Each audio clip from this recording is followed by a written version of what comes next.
Welcome to SBR Forum Videos. I'm Peter Loshak. It is Monday afternoon after Week 8 in the NFL, and that means we are doing, once again, our Monday afternoon NFL opening line show with Joe Duffy from OffshoreInsiders.com. Right now, we are looking at the opening lines for NFL Week 9. Joe, thanks for being back with us. Thank you, Peter. All right, Joe Duffy did 6 preview videos with us last week, 2 in the NFL, 4 in college. How did he do? 4-2, 5-1? No, 6-0 against the spread. Joe Duffy, congratulations on having such a great week with us last week. Oh, thank you, Peter. I've been doing this for 26 years. I'm not going to sweep every single week, but I'm going to win a lot more than I lose.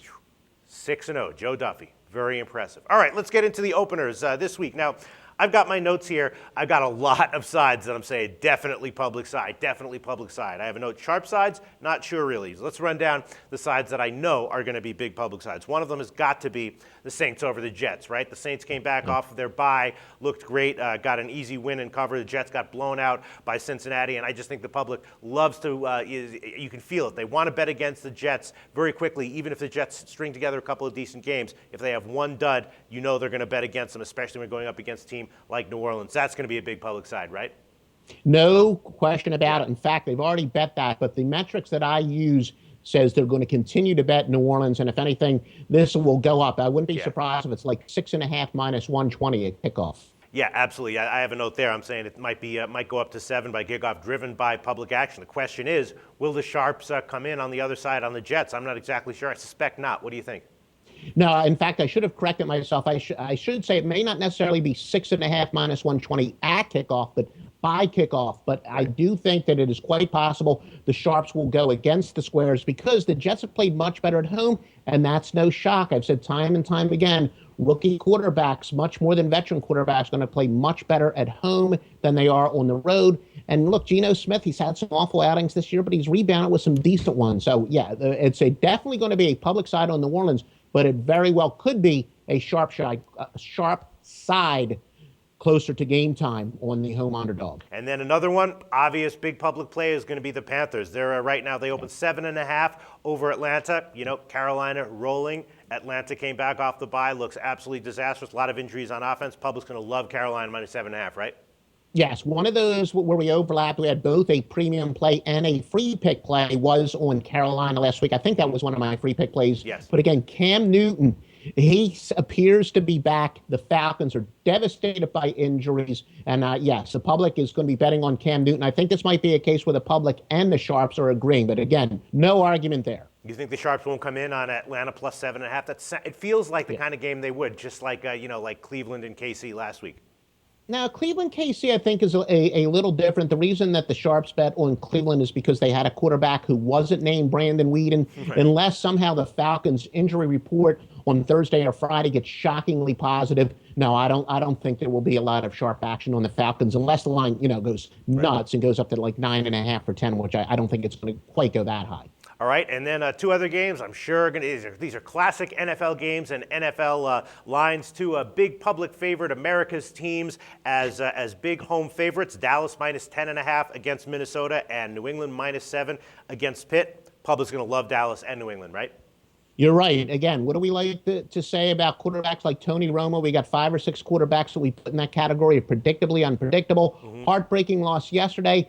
Dallas has this incredible ability to follow up a terrible effort with a great effort and vice versa. Minnesota is just absolutely awful. I mean, they are beyond atrocious. And with DeMarco Murray probable, at least as we follow this, my reports say DeMarco Murray is probable. Once again, we're agreeing. I don't hesitate to say when I disagree with you, but it hasn't happened in this video yet. So do you think that Dallas will close closer like 12, 12.5, or you think they'll get down to 10 or maybe 9.5 in some places?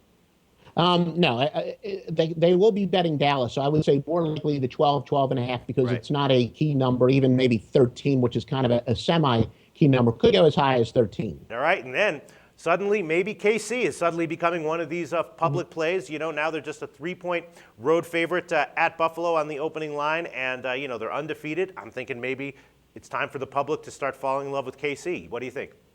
Yeah, again, we agree there. Buffalo, I was on them early in the year. I was a big fan of E.J. Manuel, but Now the Bills are among the bottom rung teams. Kansas City just continues to win, and the Chiefs appear to be a perfect example of they are what the record says they are. I'm not concerned at all about the fact that they somewhat struggled against Cleveland yesterday. I thought it was a pretty good spot for Cleveland, but this is a very small number. A much superior team, and Buffalo might still be a little overvalued based on the fact they showed some progress earlier this year with their rookie quarterback who's injured, of course. But this might want to be one of those games. I could very, very easily see the Sharps coming in on Buffalo at 3, especially if the line goes to 3.5.